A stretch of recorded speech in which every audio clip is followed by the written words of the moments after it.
If you really want something and it seems out of reach, then this is a story for you. If you really want something and it seems impossible, then this is a story for you. On one winter day in Arkansas, a baby girl was born. She was named Ray, Ray Montague. From the beginning, she was very smart, bright as a star. She was headstrong too and would get anything that she wanted. Her grandfather, from out of all his grandchildren, saw that spark in her.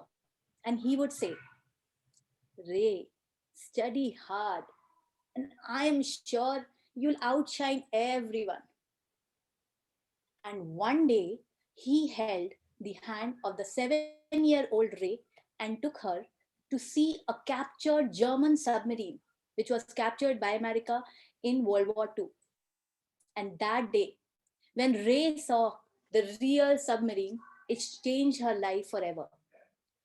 When she climbed the ladder, went into the hatch, and looked through the periscope, saw all the dials and the mechanisms, she was amazed. What should I do to learn all this? And the guide said, Engineering, but you don't need to know about it. You see, that was an insult. But Ray did not understand because she was too small for it. He actually meant you can't learn about it. Because in those times, there was a lot of discrimination that was based on race and gender. And Ray was a black girl. Nevertheless, that night Ray came back and said to everyone, Engineering. I want to do engineering. Everybody who heard laughed at her. But her mother, she called her closer and said, Ray, my dear, you have 3 strikes against you. First, you are a girl. Second, you are black. And third, you go into the segregated schools. So you'll not get a very good education. But study hard, use your brains, and I'm sure you will achieve what you want. And so Ray went to school, which was pretty mediocre. But Ray was gifted in maths. So she read all the books off the shelf on her own. When the time for the college came, she knew what she wanted to do. And she said, I want to build boats. But when she went to the University of Arkansas, they said, black students are not allowed to do engineering. Her heart sank. But again, with a smile on her face, she said, okay, I'm allowed to do business. I'll do that. She believed that I'll learn whatever they allow me right now and rest of the things I can learn later. In her college also, she graduated with honors. And after that, she went to the capital of 50 states, the Washington, D.C. And as luck would have it, she got the job in Navy, where they designed ships and submarines, but as a typist. Now, with all her brains, all her talent, and all her skill, she was working as a typist while the trained engineers were designing ships and submarines. In that office, there was a UNIVAC 1 computer, which was the first commercially available computer. But she was not even allowed to touch it as she was black. Still, Ray did not lose her heart because she said to herself, they can't stop me from watching and listening. So she kept watching them and listening. And finally, one day, her day of glory came. Because the entire staff was out due to some flu, and Ray did all the work. Her boss was shocked. He looked at all the work and he said, how? Ray smiled and said, from memory. And that is how she got promoted. But her days of hardships were not over because the real test for her came in 1971 when her boss very conveniently told her that she needs to write a program, a computer program to design Navy ships. She was not told that the entire department had been trying the same task for years and had been unsuccessful at it. Good that she was not told, because she completed the task in a few months. Then one day, a call from the White House came.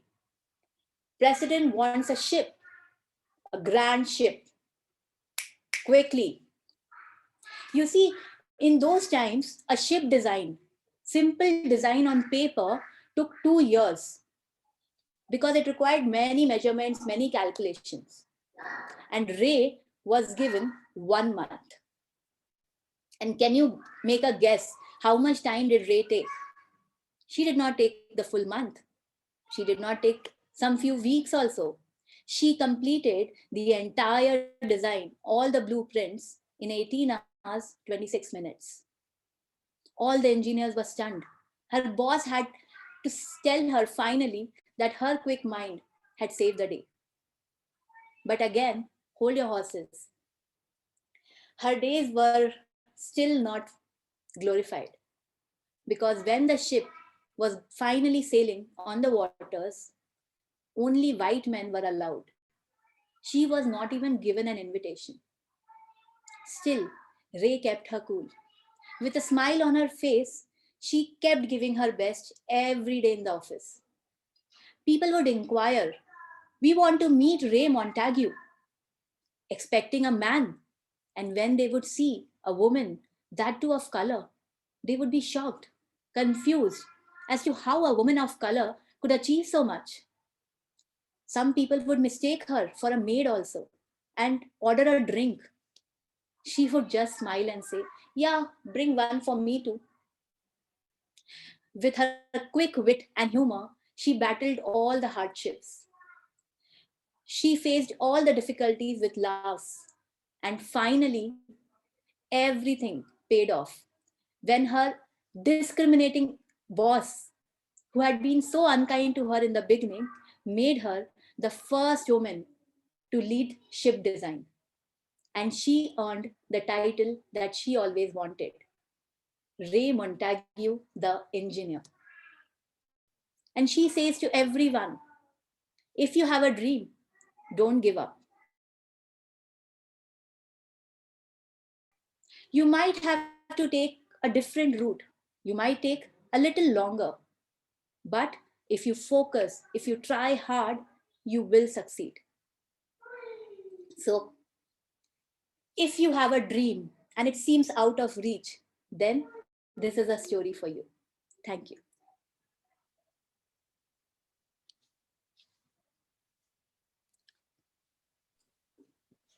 Okay, thank you very much. It is International Women's Day. So Yes. we're going to have a number of stories about women today. Anybody want to say anything? Comments, questions? Sure.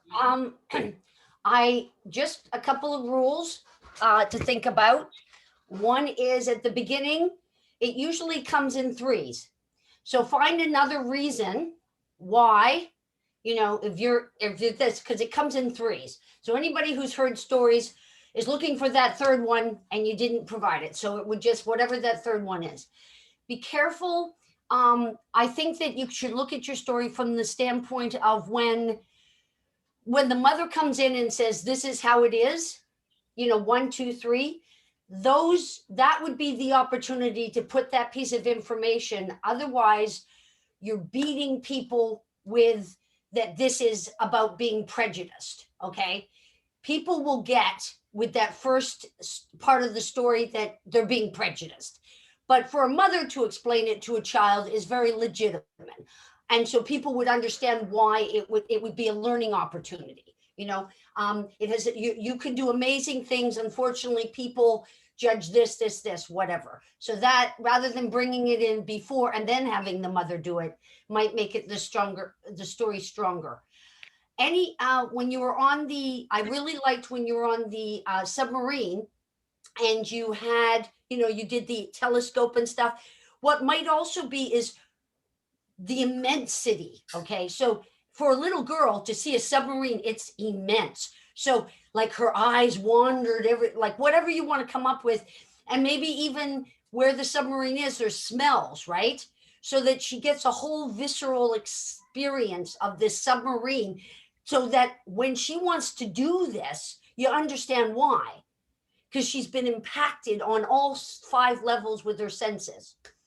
Um, Throughout the story was great. I love the information, the details and stuff. Just see where, instead of having it be an experience, see where you're making it an explanation, because then it becomes, a telling rather than, being part of something. Okay. And we want to be part of the story.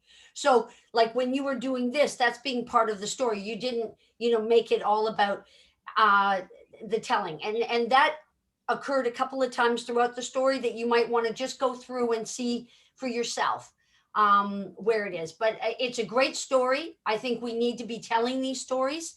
And at the very end, the only thing I say is, I wasn't sure where the ending was. I clapped twice because I thought it was the ending and you had more information.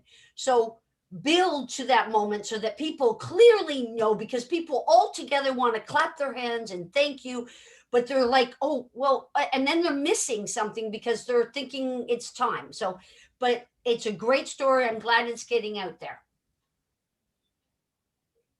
Thank you, Judy. This was really helpful. Thank you so much for your feedback. Thank you.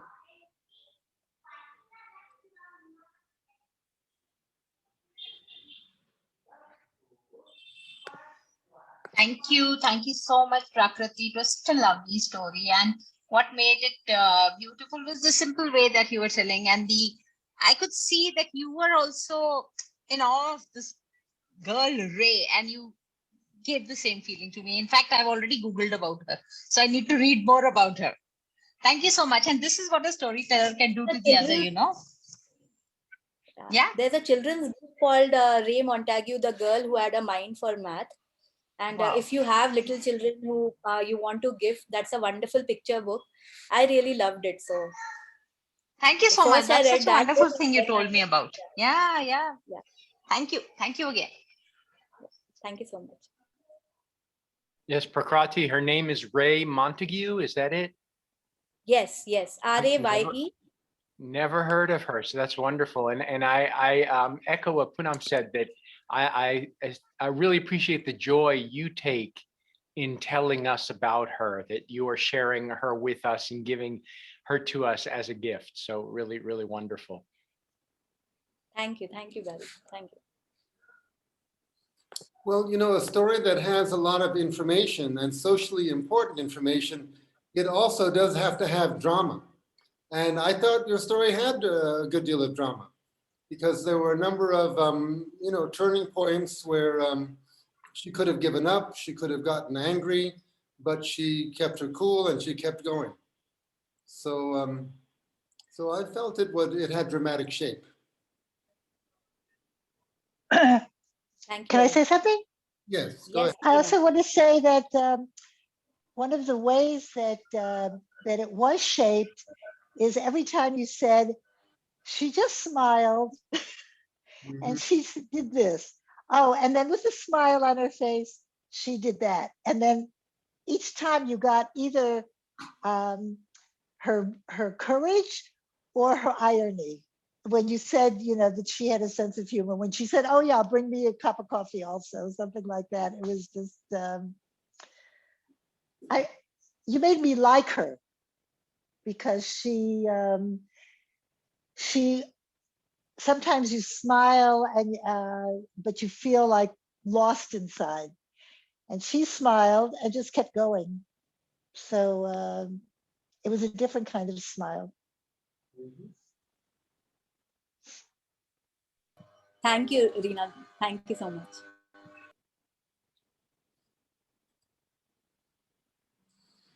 Prakrati, another thought, I would question whether you start out telling us that it's a story to inspire us. I would almost think that it might make more sense to just get into the story and let us decide if we find it inspiring or not, because you, in a way, you set up an expectation. And to just start off saying, this is about a little girl in the state of Arkansas. Oh, by the way, it's I know English is tricky. I think you were saying Arkansas, and even though we have a state called Kansas, it's Arkansas. Is that where she was from? Yeah. Yeah, And so Arkansas. So it's Arkansas, even though Arkansas. the state next to it is called Kansas, and it's spelled the same. But yeah, Okay. Okay. it took me a second to hear, oh, that's Arkansas.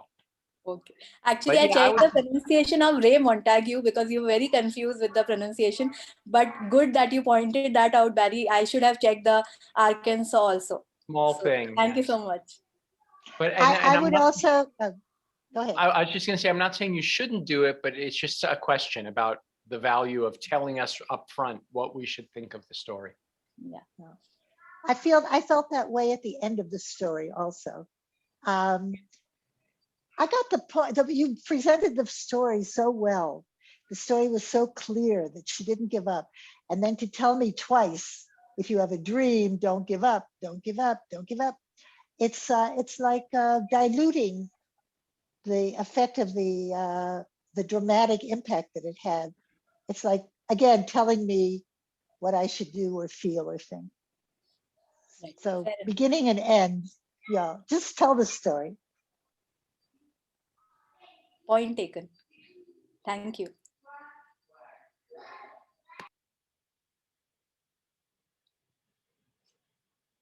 Okay, that's very good feedback. Thank you very much, everybody. Thank you, Prakrati. And